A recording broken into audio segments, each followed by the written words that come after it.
దూతగా వచ్చిన వాడు రాకుమారుని చంపవచ్చునా? ఈ మారణి గంట సృష్టించవచ్చునా? లంకా నగరాన్ని తగులబెట్టవచ్చునా? అనుక్షణం శత్రు సంకేతన చేయుచున్న ఆ రాజ్యద్రోహి విభీషణుని రాజ్యం వదిలి పొమ్మనగా చెరసాలనందు బంధించవలసినది, లేదా శిరచ్ఛేదనం చేయవలసినది. రాజద్రోహిని వెంటనే హతమార్చవలెనని రాజనీతి శాస్త్రం చెబుతుంది.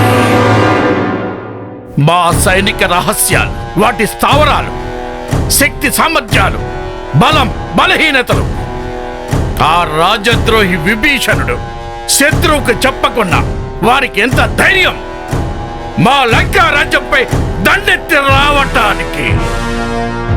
ఒక మహాసాగరమే సహజ రక్షణ వలయంగానున్న సువర్ణ లంకాదేవి, త్రికోణ సంక్లిష్ట కందకాలు, సప్త మహాప్రాకారాలు, అష్టద్వారాలు, శత్రు దుర్భేద్యమైన త్రికూట పర్వత సహిత విశ్వకర్మ నిర్మితం. దీనిని రాముడు ఛేదించుటయా? అసంభవం.